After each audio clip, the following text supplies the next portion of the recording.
What's up, everybody? Welcome to SWAT MMA. This is episode number 140. I am Jarrod here with Paul. What up? Coming to you from Las Vegas, Nevada. Today we're going to be smoking and talking all about UFC Fight Night Ortega versus Rodríguez. Does the winner of this fight get the next title shot in the featherweight division over Josh Emmett? Plus, this card sees the debut of former UFC bantamweight champion Miesha Tate in the flyweight division, facing off against third-ranked Lauren Murphy. Does a win over Murphy earn her a title shot against champion Valentina Shevchenko? Plus, we're going to be discussing some surprising numbers in the PFL salaries released from their latest event.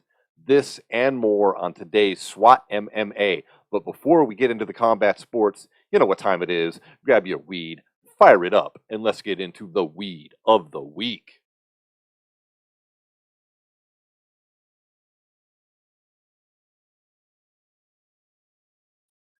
Ooh, you got the packs fired up. What is in here at the moment? Gunpowder haze left over from last week. This is a what? Don't remember. Is it a rosin or? Oh yeah, it's rosin. Yeah. Okay, that's pretty smooth. I don't really remember it from last week. Must have been pretty stoned. We got a brand new flower today as well. We've got some fresh squeezed OG. This is a sativa dominant hybrid, and it's got some interesting genetics as well as flavors. Let's talk about the flavors here for a minute before we dive into the genetics.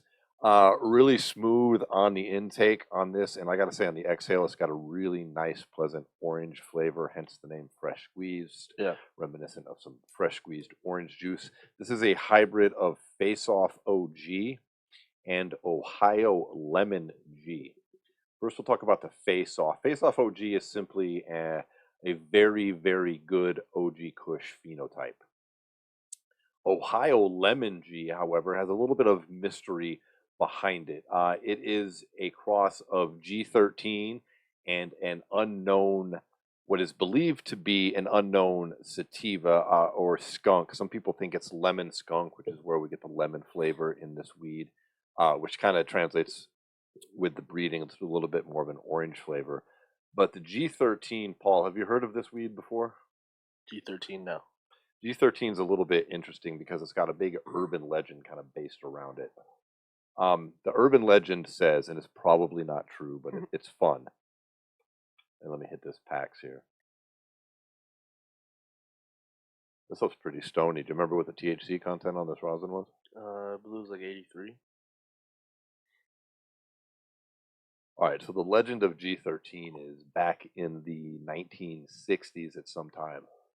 The CIA and the FBI got together with some other government agencies and asked all the top cannabis breeders in the United States to come together at the University of Mississippi for a super secret project where they created some powerful hybrid strains of cannabis in the perfect lab conditions for government testing. And G13 was one of the most potent strains created that got out of this experiment due to a lab technician or worker taking a single clipping off of a plant and then creating a clone from there. And here, all these years later, we have the ultra powerful G13. Probably a bunch of bullshit, but it's a fun urban legend on the weed. It's not that far-fetched. Right? It's not completely crazy. You could see where it could have a root of truth in there somewhere, right? So there's a little bit of fun information for everybody on that. And let's go ahead. Oh, shit.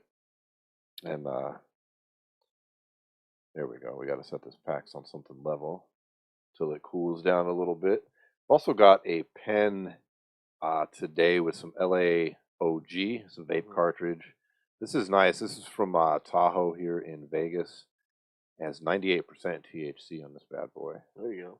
So we'll be hitting that throughout the show. Now we're talking. Right. And I'm going to spark up this bowl of freshly squeezed. And let's dive into some combat sports for everybody.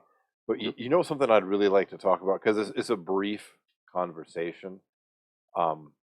It's the PFL paydays that were released, or their salaries, whatever you want to say, on their latest event that featured Anthony Pettis and Kyle Harrison on top of the card. And after that, we'll dive into this UFC fight night, because Paul, there's a lot of talk in the MMA community about fighter pay. Yeah, it's a hot topic of conversation. The UFC is, of course, the number one promotion. You would think that they pay the highest. That would make sense, right? They're the epitome of the league or the sport, and it's pretty well accepted in released court documents here due to the civil litigation that's going on against them, the antitrust lawsuit. We know that they pay roughly between 15 and 18% of their revenue out in fighter salaries. And we know, due to collective bargaining agreements and unionization of the other major sports, that those are all around 50-50 splits for basketball, football, hockey, mixed martial arts. These guys are severely underpaid in comparison to even to boxing. The top boxers make way more money. George Kambosos is an Australian boxer, roughly the same size as Alexander Volkanovski, right?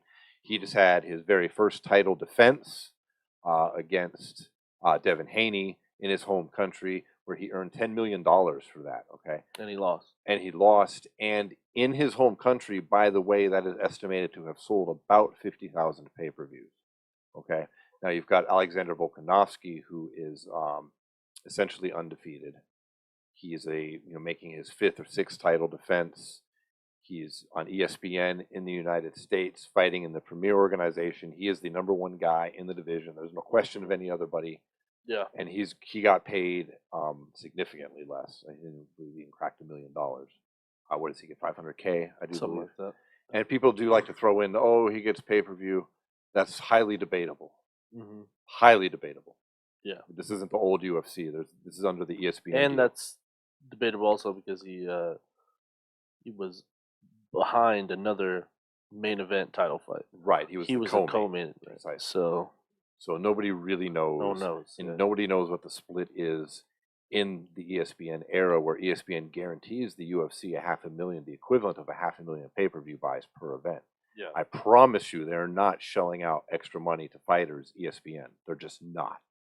And I don't see Volkanovski cracking $500,000, Israel Adesanya even cracking $500,000 pay-per-view buys with this latest event. So this is all relevant because PFL comes out, Paul, and what are some of these numbers? Let's just say, what did Kayla Harrison earn for her fight, which was a non-championship bout? Well, I'm going to start from the top here. So I'm just going to use, because we used Alexander Volkanovski as an example, I'm going to use someone who's a very similar size and very similar, I would say, like, notoriety to fans, and that's Anthony Pettis, who in his final fight in the UFC was paid $330,000. And he was a big name in the UFC. Yeah. Former champ. Fought. He was on the Wheaties box. Yeah, he fought so many times in the UFC. He is a very popular guy. Yeah, absolutely. So then now in this fight in the PFL, which is coming after a season where he was not very good in the first year, this is his second season. He comes out, he has a quick submission, gets himself in the playoffs. Then let's remind people real quick that the PFL is genuinely considered by most to be about like the third best. There's UFC, Bellator, then PFL. They've started to step their product up, but general overall, consensus. General it's debatable, consensus. But that's they're more kind of like how BKFC is. Like their talent pool is what it is because they're such a new company still. Like they have a lot of small like high attracting fanfare fighters, but it's so just he's got to crazy. fight against Stevie Ray. So he has to fight. He's got to fight against Stevie Ray. Against Stevie Ray, which he loses, unfortunately, but is still paid $750,000. Wait, did you say $750,000 in a loss to Stevie Ray in a non-title fight in PFL? Yeah. Wow. So 3 times the amount of his last fight, and when he was champ in the UFC, he was getting $250,000 plus whatever pay-per-view points that he might have earned. Yeah, that's a flat fee. Significantly more. And then we go to Kayla Harrison, who gets paid $500,000 in a non-title bout. Yeah. And then we can go down to another guy who has fought in the UFC, Rory McDonald, who's had some rough times in his Also was in recent career. Bellator. Was in Bellator. Was a exited there as Bellator well. champ, but yeah, he was paid $250,000. So we're talking about they're paying people what they're worth. The only real criticism I could say I have here of the PFL and their pay scale is if you are well known, you are paid very well. But if you are not, you are not. I'll just use this as an example. Jeremy Stevens was paid $200,000 to fight a guy named Miles Price, who was paid $12,000. Okay, now that sounds but on to keep perspective here, Yeah. let's talk about first the $500,000 that Kayla Harrison is getting. That is the equivalent to what the majority of UFC champions get as a flat fee. Is that, and some of them earn less. Davis and Figueiredo earned less. A lot earned less, to be honest. Right. So she is earning the equivalent of what she would make if she went into the UFC, and won a champion, and was popular. I don't know if Amanda Nunes gets a $500,000. I know that at least probably not a flat. Carl Harris. Usman did. Yeah. Okay, I know guys like John Jones did. Yeah, that was the ultimate flop. You just called Kamaru Usman. Come on. Wasn't that shit crazy? I was hoping we could glide. I was trying to, Jerry, but I was like, what the fuck did you do? There could not be two of the most different people. Dude, on that note, I'm gonna hit. Yeah, I think you need it. I think y'all should check out this strain. Clearly, but no, I agree with you. A lot of these high-level UFC champions are not getting this as a flat fee. And it's Kayla Harris, especially at Anthony Pettis' level too. $750 flat fee. That's like what probably like Israel Adesanya is getting paid. Fucking John Jones. Fucking wasn't Connor. I think that's Connor money.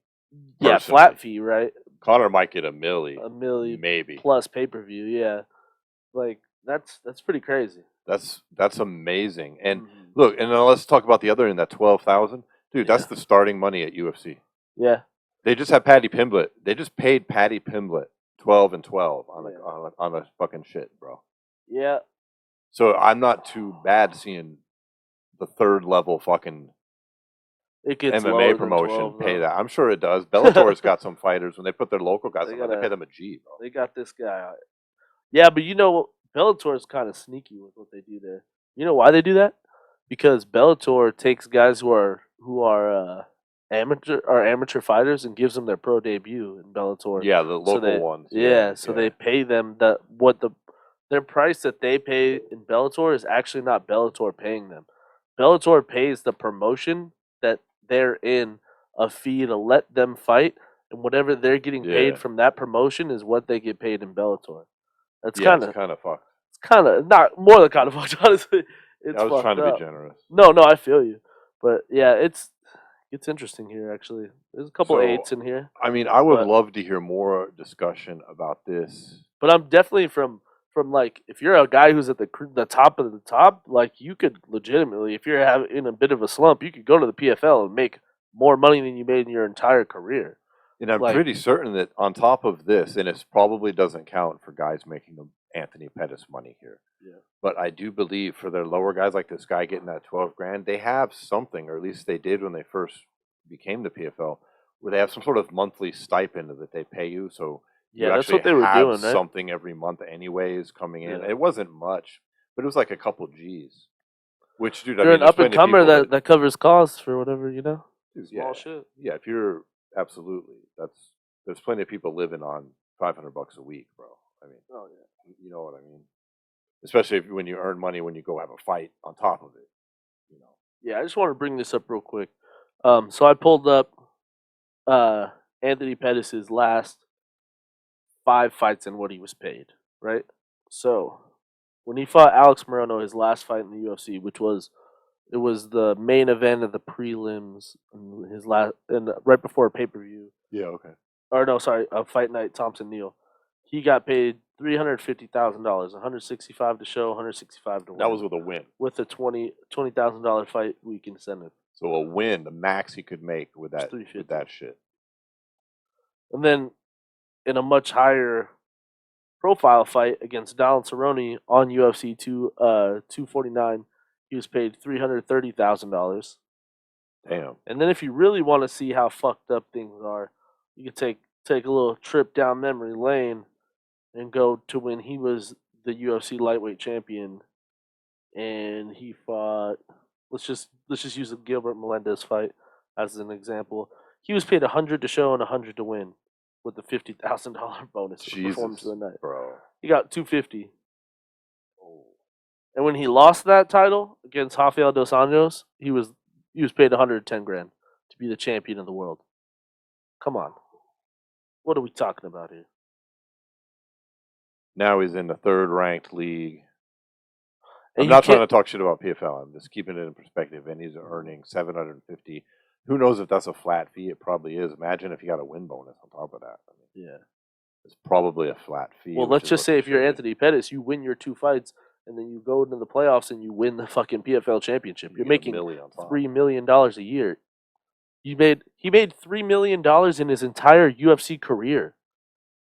3.6 in his entire UFC career. If he effectively came in, won all 3 of his, or what's it, 2 fights in the regular season, and then won all his playoff fights, wins the title, he makes as much as he made in his UFC career. It's fucking crazy. Plain and simple. Like, that's literally ridiculous. If he's been fighting on this contract the whole time, and he fought, what was that, twice last year when he lost in the PFL too? That's 750. So 1.5 this season, and he wins the chip. That's $4 million in 2 seasons that he's fought in the PFL over. I don't even want to go back and count how many times he's fought in the UFC. Guys like Nate Diaz, no wonder they want out of their UFC contract. And dude, Nate Diaz in the PFL wins a lightweight championship like this. He does, and he probably gets a fat paycheck like that because he's a way bigger name than Anthony goddamn Pettis is. And people he dogged Anthony Pettis when they fought. Yeah, people will tune in to see Nate Diaz. Yeah, and I feel like he could light that shit up. Yeah, personally. I mean, these are huge numbers. He doesn't just have to fight Jake Paul to make significantly more money. He can apparently just go to the PFL. And he doesn't have to win the championship either. No. That's some shit. And it should shame the UFC. Yeah. Because once again, we've got Dana bragging about how fucking much money they're making as a company. Mm-hmm. And on the flip side, though, I really want to send some praise to the PFL. Yeah. I mean, for a company that seemed like it was down and out at the pandemic. During the pandemic, it didn't seem like it was ever coming back. I thought they were done. I think we talked about it on the show.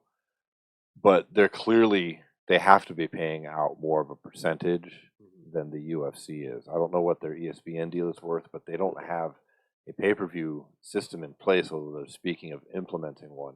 So this is all coming from ESPN money, ad revenue, etc. And that's one thing too. PFL does a real good job of the PFL. Okay, so I'm just going to use the PFL and the UFC because this is exactly what happened to both companies, and they both handled it 2 different ways. So when the UFC was sold to WME, they sold a bunch of their shares off to like high-level celebrity ambassadors, quote unquote, for the UFC.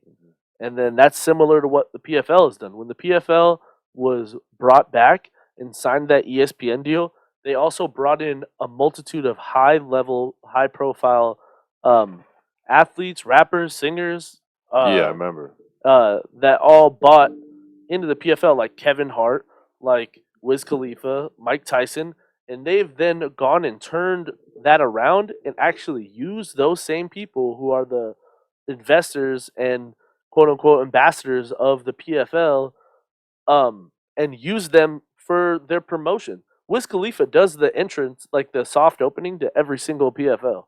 It's Wiz Khalifa doing it. And then literally Kevin Hart does some of the commercials for the PFL. Mike Tyson talks about the PFL on his podcast constantly. And then you look at what the UFC did. The UFC had all these investors, but who have they used? Nobody. They haven't used anybody. In fact, they bought them all back out, to the best of my knowledge. This doesn't make any sense. Without using any of their celebrity to promote anything. Yeah. So, like, it's just like this mentality that the UFC is just like king, and no matter what, nothing will ever bubble up and rise up to like be as popular as them. Is just like day by day by day by day becoming less and less true, man. True, and the PFL is pretty interesting when you watch it. I mean, they're trying new shit. Like they give They the do, yeah. speed of punches and kicks. And they give you an active punch count in live, like Yeah, you right know, on like the screen. it's not like they show like where each punch is landed. Mhm. They show like it's almost like a video game sometimes when you're watching it It is. They because like call it at their the smart cage. yeah, like and at the bottom, it's at the bottom of like it shows their name, all their measurables, and then their punch count, takedown count, all the different things that would be a part of judging the fight. So even if you're Yeah. not watching or you miss something or you're just not that interested, you could genuinely watch their fights and have an idea of who's winning, round by You round can. and second by second. And you can see the power of certain blows because Yeah. they show the speed of it. So you know if somebody gets hit by a kick and it was 25 miles an hour, or somebody gets hit by a kick and they show it was fucking 69 miles an hour. Yeah. It's like, oh fuck, man. Yeah. And it's kind of cool seeing that shit for fight nerds, and I think the general public too. It just gives them more of a better understanding of what's happening in the cage, just like you Yeah. said. And it's new and it's different. hmm And And just like we've talked about the BKFC also, like their talent pool will continue to grow the more big high level names that step down from these larger organizations mhm. and head over there. You know what I mean? Like getting Kayla Harrison back, although maybe to like me and you as a hardcore want to be like, it kind of sucks because I want to see her fight X, Y, and Z and all these different people, you know? Mhm. But as far as like a business move, what she's doing as far as staying there, winning these PFL championships, Yeah. getting paid this salary, and then getting that extra million at the end of the year, Yeah. like it's the smartest thing she could do. Yeah. Because like as much as legacy matters to me and you and Like everyone the else, prize fighters, though. at the end of the day, exactly, it's prize fighting. You're in there to make money and get out as wealthy as you can and as healthy as you can. Anthony And that's Pettis made more than all the UFC champions in a base salary, losing a fight to Stevie Ray. yeah. Except for maybe He had that one submission early in the season and lost to Stevie Ray. He's already made 1.5 in this 2 year. fights, he's made more than most of them have. He For literally their made last 2 1.5 defenses. million this year already, off of a quick submission and a loss in a solid I fight. was just reading Figueiredo. He said he got a $500,000 on his last one and 100,000 plus 100,000, so 200 on his first one. So 2 back-to-back title defenses. He got $700,000. That's crazy. But Anyway, in the end, kudos to PFL. kudos to them. I Yeah. hope it starts a trend. You know, we still don't know if this World MMA League thing is going to be an actual what's it gonna thing. yeah, or if they'll kind of end up like the PFL, But where they they're sure have a kinda- different pay structure that Yeah. we could be seeing soon, hopefully, as well. Because this shit has got to change, or these fighters have got to sign shorter contracts with the UFC, or just tell them to fuck off and go to the PFL or go to Bellator. Because Bellator offered Kayla the 500K as well. Mhm. You know, that's why PFL matched. I mean, so they were offering it the same as UFC too. And that's what's funny too is Dana's own. I think Dana's own inability to like actually admit talent when he sees it is part of the problem too. Is like he probably didn't even offer her anything like that because, in my opinion, someone like Kayla Harrison, the first fight she's in the UFC, she should be fighting for a belt. In That's the other Dana's shit. eyes, he would go, well, she's the PFL champion, so she's gonna fight the number 12 or the number 15 person in the division first. That's kind of what he's. Although Michael Chandler it's worked for him in the end because of his own actual talent, like that's kind of what did to Michael Chandler too. It was like Yeah. Michael Chandler, oh here you go, you're the Bellator champion, fight the number 7 lightweight in the world. Like, or he should have just came out and fought for the belt right away. As we saw, he was literally a half of a fucking round away from being, you know, you take that beginning of the second round away, Yeah. he's lightweight champion of the world. You know, like come on. I think it's also significant to note that the PFL matched whose offer? Bellator's offer, which Yeah. means Bellator offered more than the UFC. Mm-hmm.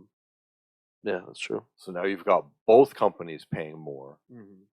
than the UFC. At least, And a lot of guys from that have made fucking that crazy. UFC Bellator move have said that they get paid more in Bellator also. so So all like, the UFC defenders come out and say that's bullshit because you got people going to the BKFC and saying the same thing too.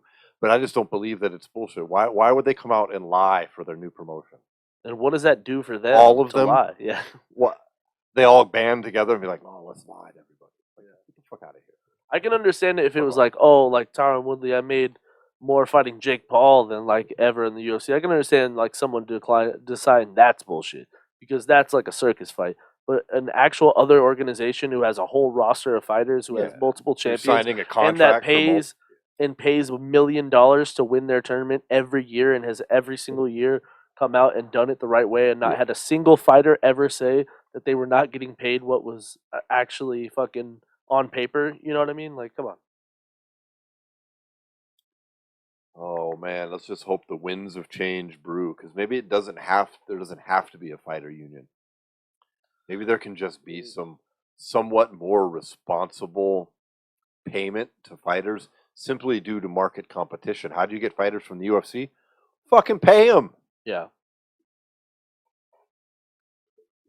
It's true. That's the same. Well, that's why the whole structure of like MMA and like MMA promotions is different than like a boxing or like it's almost ran the same way like franchises are ran in sports. Like they're almost ran like football teams and basketball teams. Like nobody looks at like when people talk about like MMA, no one ever looks at MMA the sport and like is like they're MMA fighters. Everyone like who is outside of the sport goes like they're a UFC fighter, they're a Bellator fighter, they're a PFL fighter. They're viewed like almost leagues, like sports franchises. Like the UFC is the fucking New York Yankees, just because you have that on us. You know, they're one of the biggest organizations in the world, and they can pay whatever they have to pay or do whatever they have to do because they have all this extra money.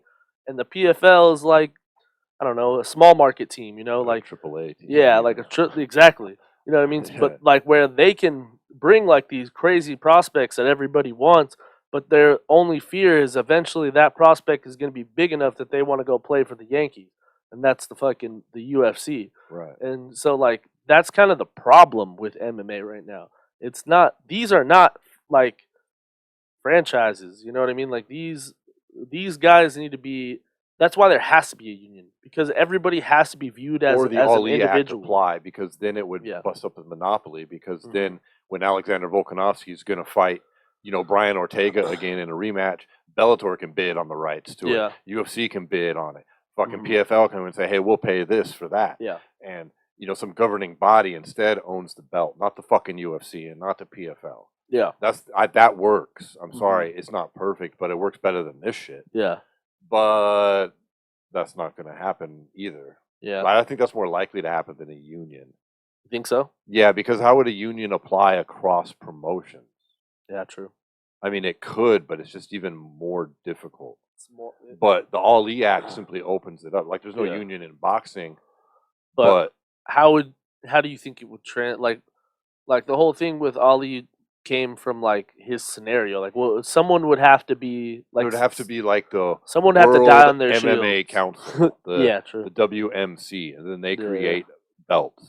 Yeah, and like then they're like, okay, this is the heavyweight title, and they would de facto maybe make the UFC heavyweight or the UFC belts their shit, since they're the number one or something. Yeah, the whole tournaments you do something, but there has to be this governing body that creates the belts. Yeah, and then the UFC can bid on fights, all these guys, and then they're not under the direct control. And then that works, man. You put on the pay-per-views. I think that solves the problem too. But nobody really talks about doing that.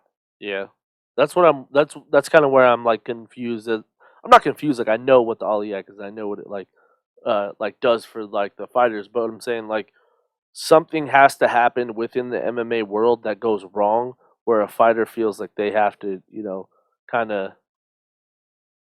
help set those. Well, I think that's what this antitrust lawsuit is essentially saying. Yeah. Although I mean, that only applies but no one's to using the it though. UFC. That's Nobody the problem. can use it. Yeah. No one's using it. The UFC has so much money. I mean, dude, this shit's been going on longer than our podcast. Yeah, I know. I mean, we're at episode 140. Yeah. Like, and we don't even hear shit about it. Like, they're good at keeping it under wraps. The UFC has so much money now, you can just stall it. It sucks. Whatever. We could debate this stuff forever, but we do have some fights upcoming in the UFC that we should talk about. There's not a lot of action, folks, across the MMA sphere or the combat sports world in general. Yeah. Real quick though, I do want to bring something up about this card and about these cards in general. I've now realized what the pattern is. It's lower level fighters on the Apex Fight Night cards, and then when we put a crowd in front of people, we put together actual good card full of ranked fighters and names we know for Fight Nights, because Yeah. that's what this is compared to last weekend. Last weekend it was like a lot of like up and coming guys. Like, yeah, there were some good ones here and there and everywhere, but generally everyone's eyes were on the main event. This card is solid top to bottom. We've got fighters from all over the divisions, a lot of ranked guys, a lot of people who are actually that watch the UFC would know. You know what Yeah, I'm and this saying? is taking place somewhere else, isn't It's it? in New York. It's in New York, so Yeah. there's a crowd. The crowd. So it's headlined by Ortega versus Rodríguez, which we Mhm. talked about. We've got a handful of other fights on there that are solid here, just on the main card. We've also got that Miesha Tate, Lauren Murphy fight, which is pretty significant. Yeah, which was moved over from, what was it, last weekend or Mhm. the weekend before to this one? We've got a good strawweight matchup as the co-main. We've got Amanda Lemos versus Michelle Watterson. Haven't seen Michelle in a while. Mm-hmm. Got Li Jinglang coming back at welterweight. Matt Schnell coming back at flyweight. He's been a solid prospect. I think he's finally ranked now, perhaps. Mm-hmm. And then, honestly, what I feel like is like probably going to be the fight of the night. It's Shane Burgos versus Charles Jourdain. Well, let's talk about that fight. I mean, Shane Burgos is 14-3 right now. Van's 13-4-1. Mm-hmm. These are Shane's always a solid action fighter. What are your thoughts? Like, why do you think this will be fight of the night? That's just what I've seen from Shane Burgos every time he steps out there. You know, he is a fight of the night waiting to happen. Like, literally, Yeah, the guy's got a hell of a chin. you're not wrong.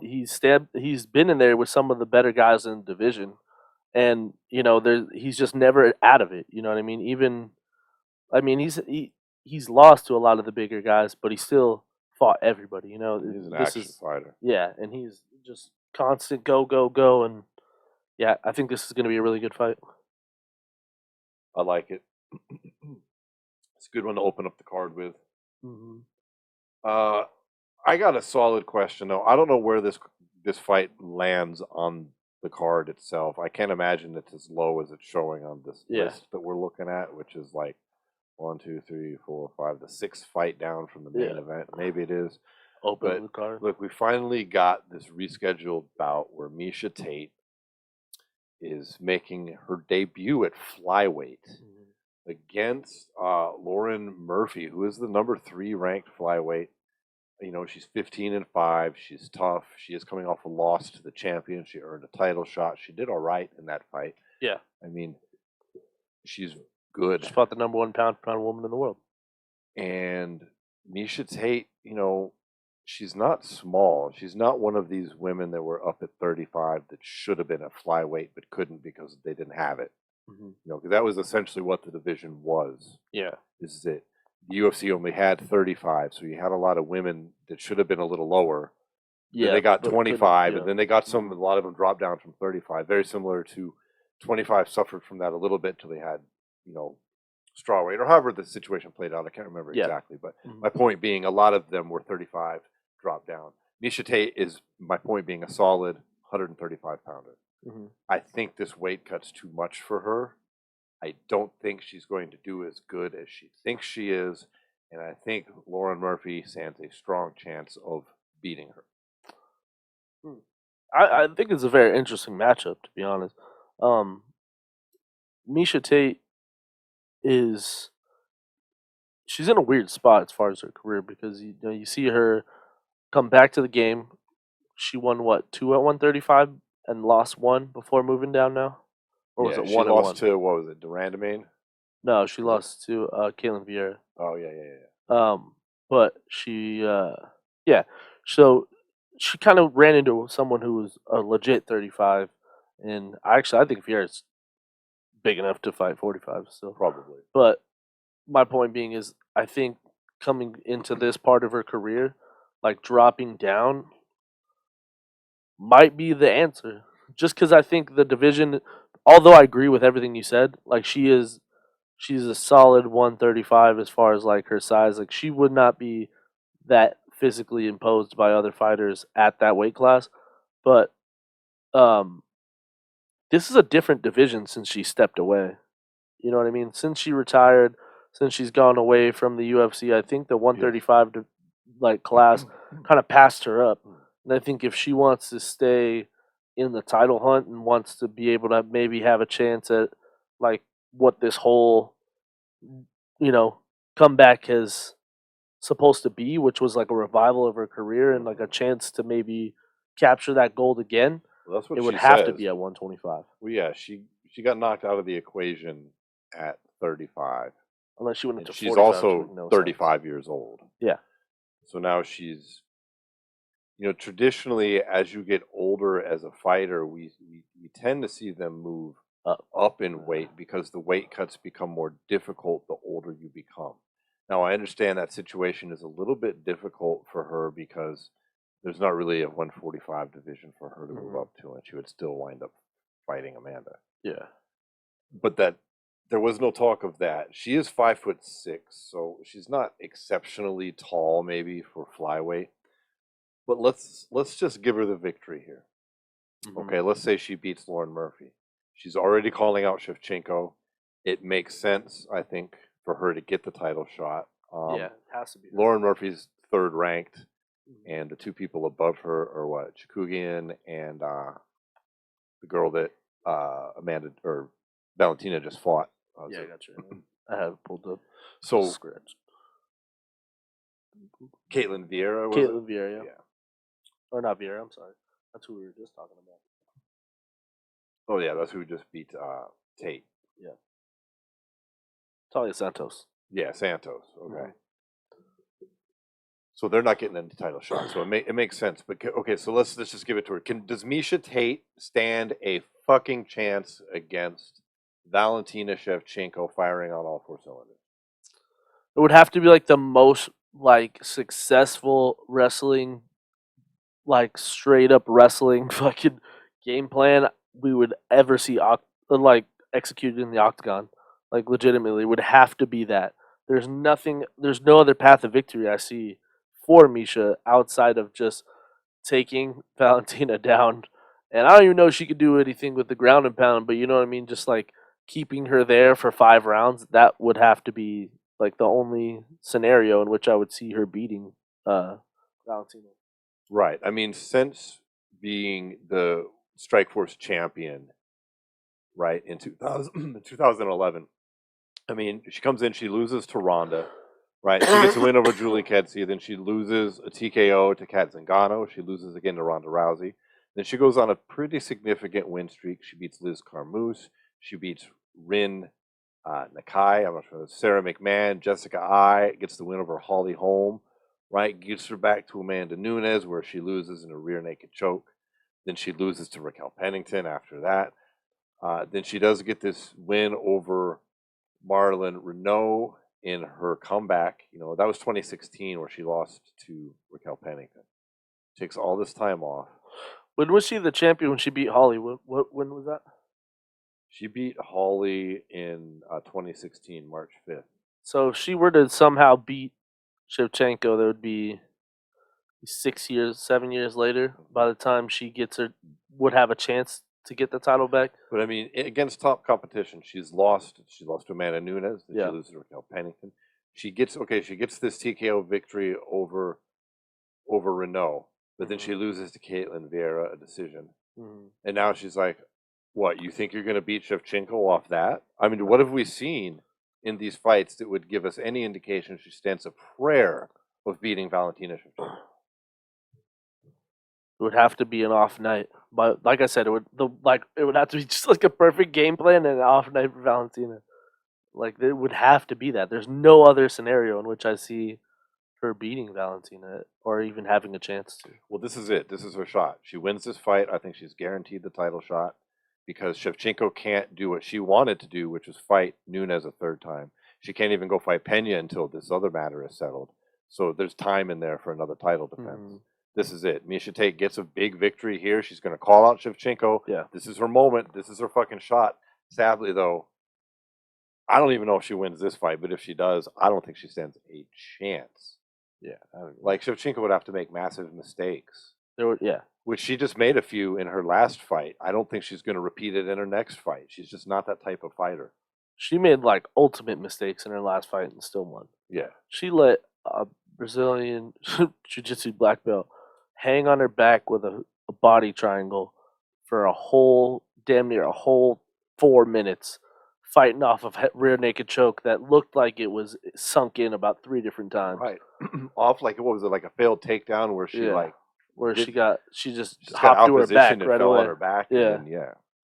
So it's like if she was able to get out of that, I don't see a scenario where she just makes enough mistakes to where Miesha beats her.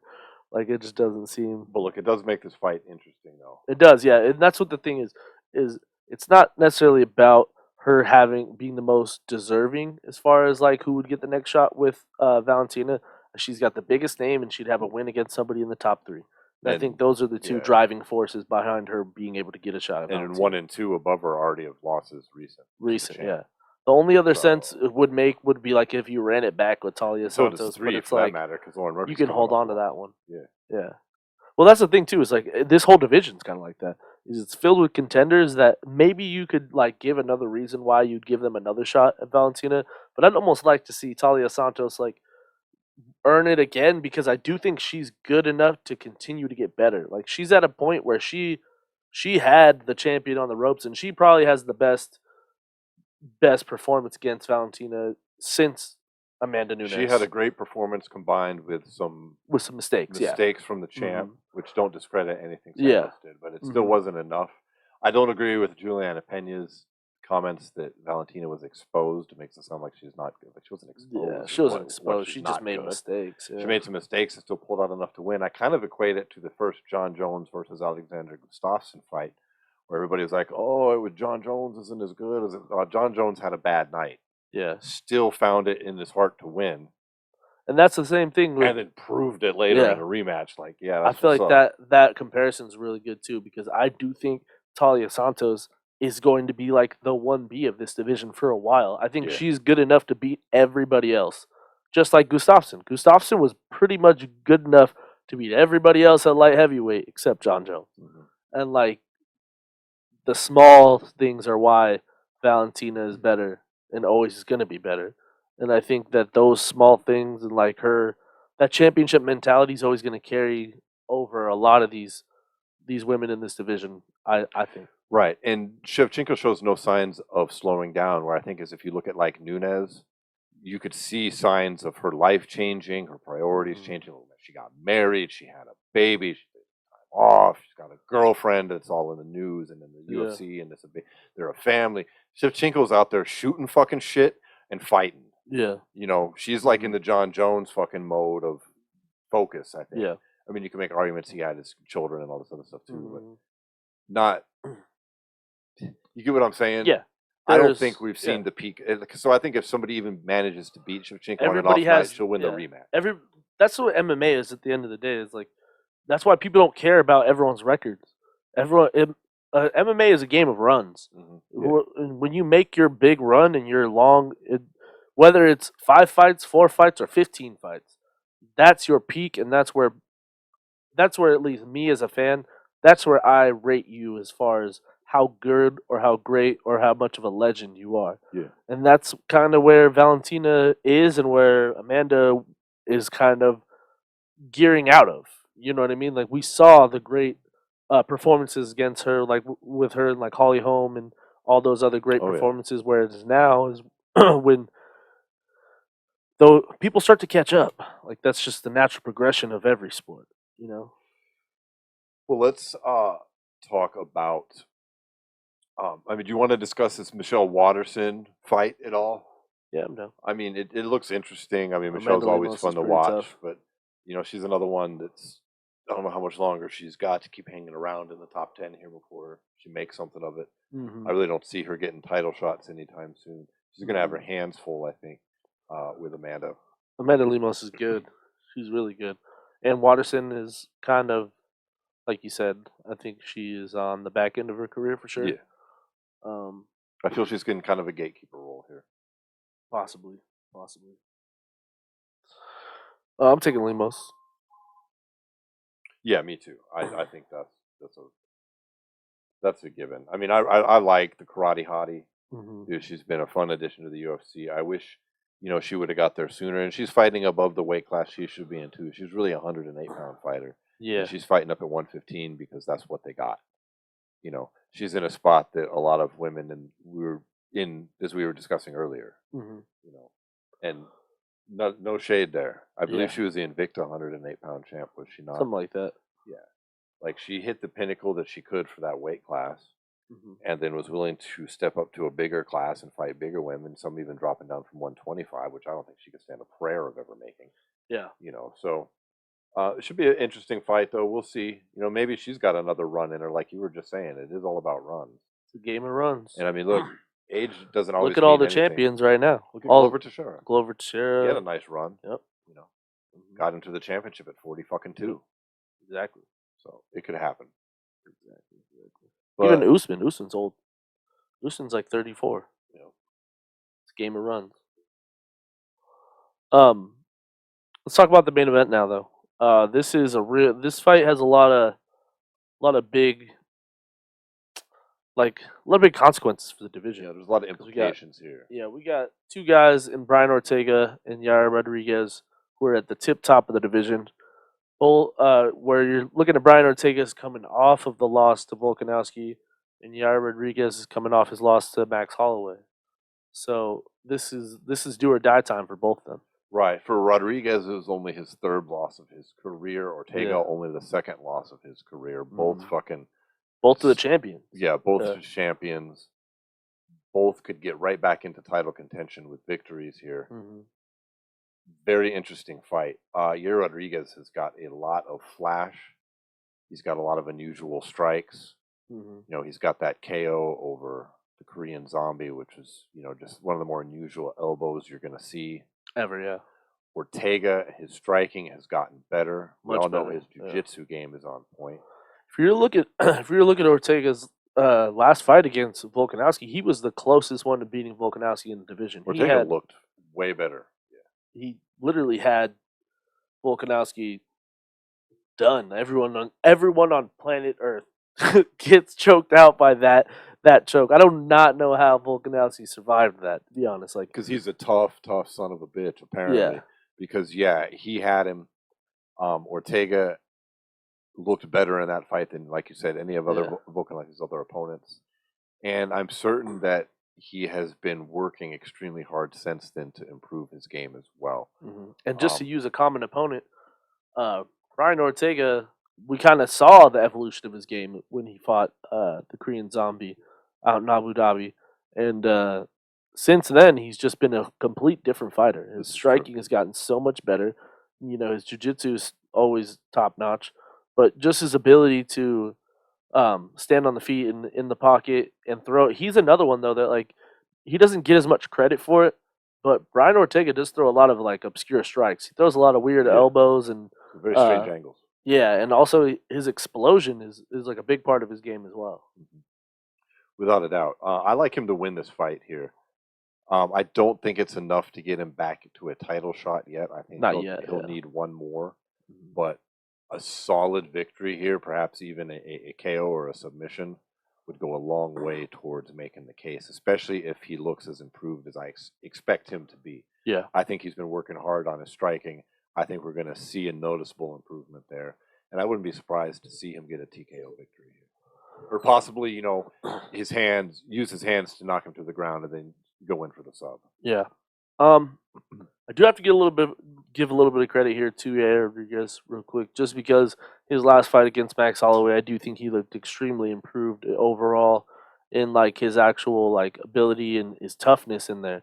Because I feel like that's always been a question for a lot of people have always wondered what his toughness level was. And I think, when somebody turns it up on him, can he hang in there? And I really feel like he proved that in the Max fight. And I don't know. It's tough for me to pick against Brian here because I do think he has the ultimate X factor in his jiu-jitsu. Because I don't think Brian's on the same level as Yair as far as his striking, but I think his striking is more comparable to Yair's striking than Yair's jiu-jitsu is to Brian's jiu-jitsu. Yeah, absolutely. I still think there's a chance here that Ortega could wind up as champion when Volkanovski eventually leaves the division. it's going to be a little bit more wide open. I think Ortega could be the guy if he continues to make the improvements That's that the we've thing, seen in though. the past. Volk said he's not leaving the division. He said he's going to defend both belts. Now, I know he says these things, and he might be able to do it. There's no denying that he's made 3 title defenses in 9 months. Have we seen a male double champ defend both belts yet? We have not. Well, there's some try to say that, like, Cormier did, but I feel like there's an asterisk there somewhere that I don't know what it is. Did he defend the lightweight title after he was heavyweight? I thought he never went back down to light heavyweight after heavyweight. Down. So, yeah, I'm pretty sure Volk might be able to do it. We'll see. He could definitely. Let's just see if he can get the titles first. But yeah, in the event that he actually leaves the division, I see Ortega being the most likely future champion. So, like we talked about in the intro, let's kind of go into this now. So, do you think a win by either of these two gets them to leapfrog Josh Emmett to fight Volkanovski next? I hope not, because I feel that Josh Emmett deserves it. But seeing the way that Emmett was snubbed at the fights a couple weeks ago, where they didn't even give him a good seat, they didn't give him any camera time, there was no mention of him fighting for the title. He was stuck up in the goddamn rafters. Yeah, like he was pissed about it. His manager talked about it. He talked about it. Yeah. Fucking Faber fucking talking about it. Like, what in the fuck? Yeah. The UFC gives every indication that they don't give a fuck about Josh Emmett at the moment for some strange reason. For some reason, yeah, he's an exciting fighter.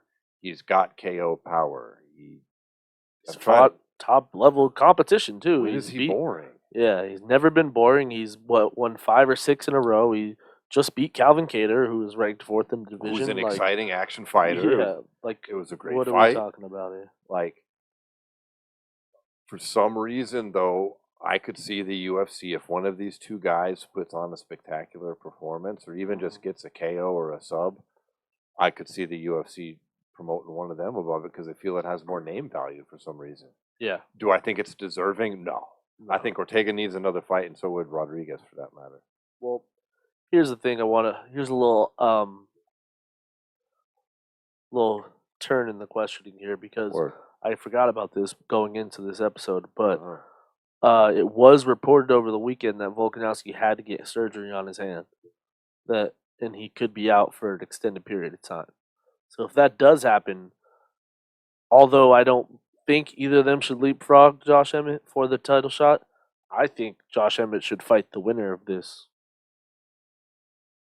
before either of them fight for the belt. Yeah. Because although I do feel Josh is deserving, but if we're going to have a Volkanovski who's going to be out for an extended period of time, being a contender and sitting out is never a good idea. Because the problem is recency bias. There's always going to be recency bias when we talk about fighting in the UFC. There's always guys who are deserving of title shots who then sit out, like Leon Edwards is a perfect example. Leon Edwards has been honestly pretty deserving of a title shot for his last 4 fights. This is true. But what happened is he had visa issues, he had injuries, he had reasons he couldn't fight for the title, and he has now been on like a 3 or 4 year endless pursuit. I know he's fighting for the title now, but he's been on a pretty much 3.5 year pursuit of the championship, although he's been deserving of his title shot ever since he whooped RDA's ass 4 years ago. Right. You know what I mean? And I'm just worried for Josh Emmett's sake that could happen to him because he is in a division full of killers. And all it takes is one of those guys to put on a scenario like George Masvidal KOing Askren, and then they get the title shot. It's unfortunate, but it could happen. With Volkanovski, there is a possibility that he's bought himself some goodwill with Dana White, though, because he has defended his title 3 times in a 9-month period, and he is on an incredibly long winning streak. He took the 3rd fight with Max Holloway when he probably could have fought the UFC against it for a while. Yeah. And Dana came out publicly after him saying he wanted to fight for the lightweight title and said, hey, this guy's earned the right to do whatever he wants to do. Yeah. So he could realistically go ahead and give him 6 months off without even booking a fight, check up on him later, then talk about the next fight, then give his hand time to heal, and then let him go fight for the lightweight title next and keep people on ice. Yeah. Without even creating an interim title. And that's why I think Josh has to fight the winner of this. And I think Dana would do that because it gives him an extra interim title he can create in the meantime if they need it. It's like one on the back burner. Yeah, I don't want that, though. I don't want that, but they love doing that shit in the UFC. They love themselves to have an interim title. Yeah. And they could just let the champ heal up, give him 6 months off without any question of a next fight, check up on him then say, I don't know you've if earned a Volkanovski lightweight would like title, that, because by then we'll know what's up with Oliveira. Say, hey, you've earned the fucking shit at lightweight. Go ahead and announce that fight.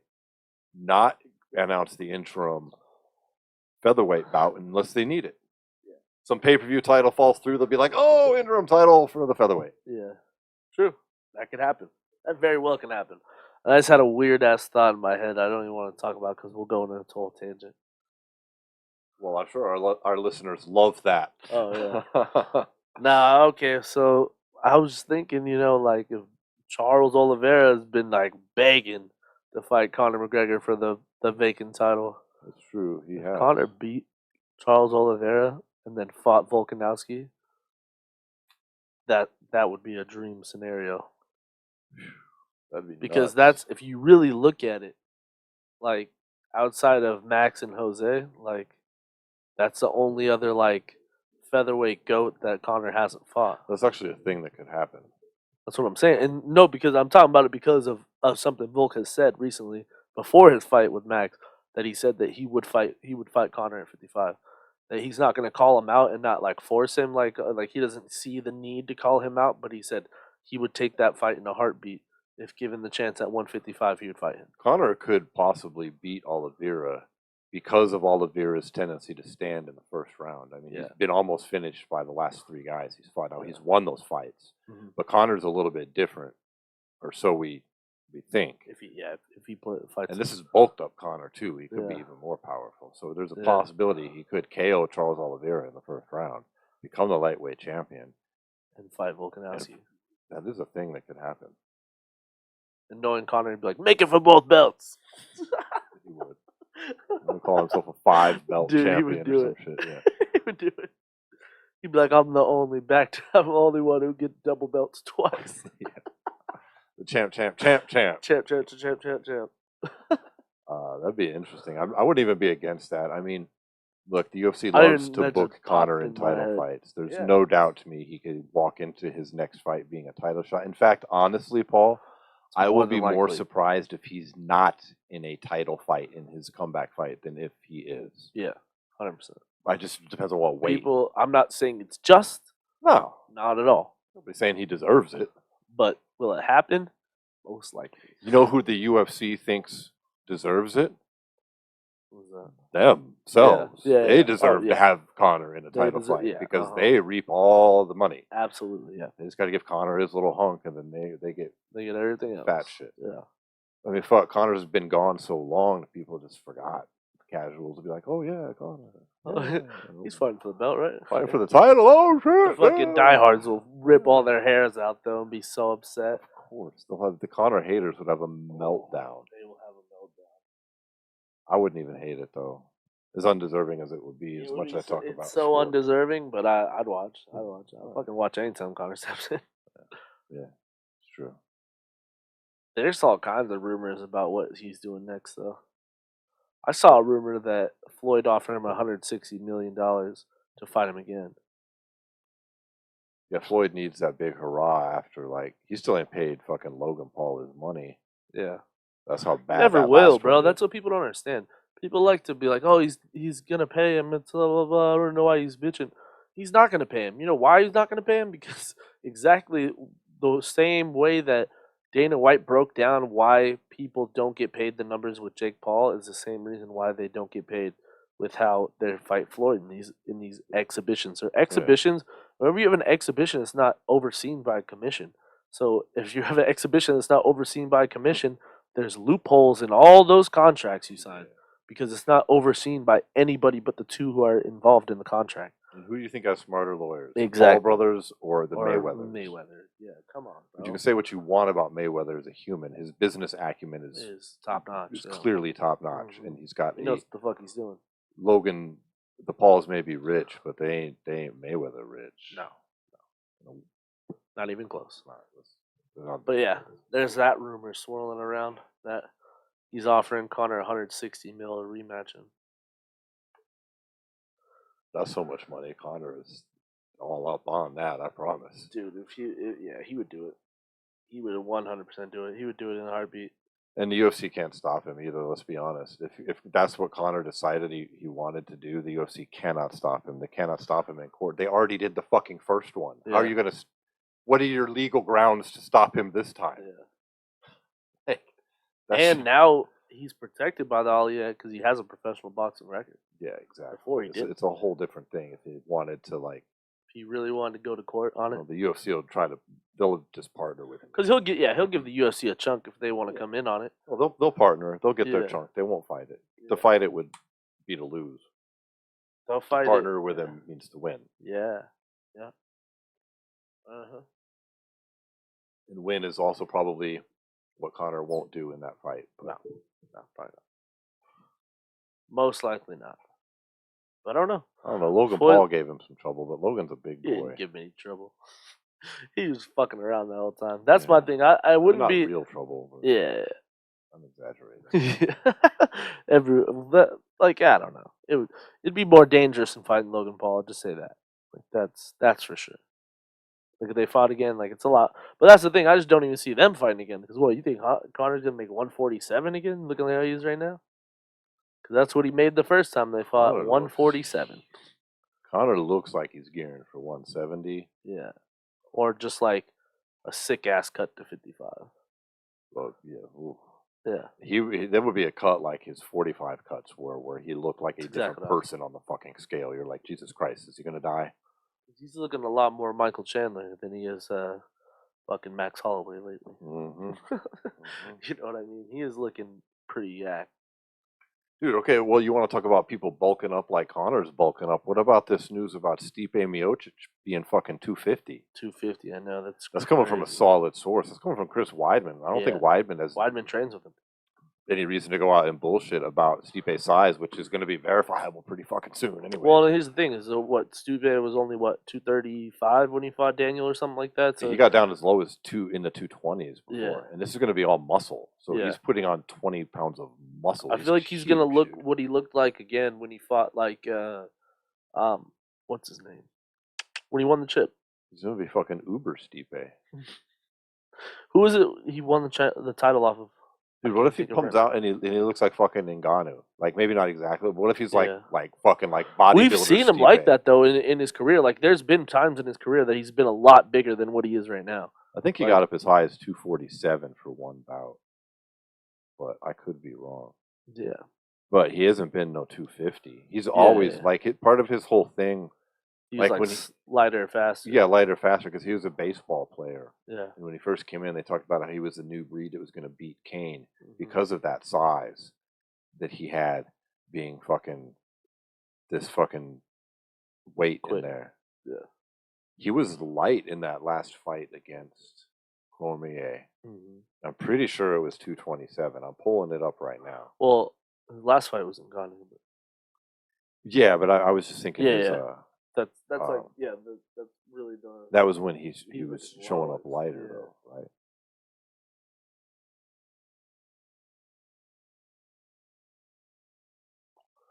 But yeah, that should be interesting. John Jones is looking like he's right there with him though. As far as like size, Jones is looking humongous. Did you see him the other night when he was quartering his teammate in the PFL? Yeah. He looked fucking huge.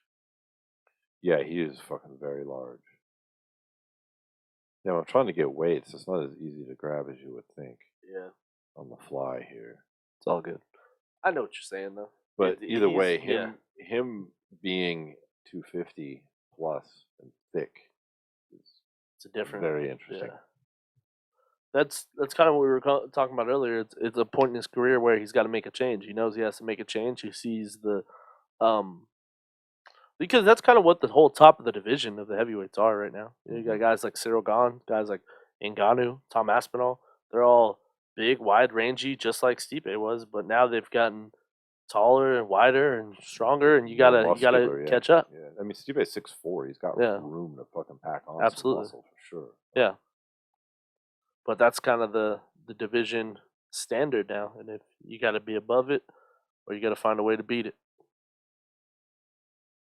We'll see what happens, man. Good stuff. Mm-hmm. Yep, I think that about wraps up our show for today. I think so. Thanks for tuning in, everybody. So glad you joined us. Hope you enjoyed yourself smoking something decent along with us. And if you're brand new to the show, you can catch us wherever podcasts are distributed, from Spotify to Amazon to Google and Apple, including video up on YouTube. We've got a brand new place you can find all that information at. Where is it, Paul? SWAT MMA.com, or you can head over there, click the gear button, and help support the podcast. And then head over to Instagram and follow us at SWAT MMA Podcast. And happy 7/10, everybody. Thanks, everybody. Peace.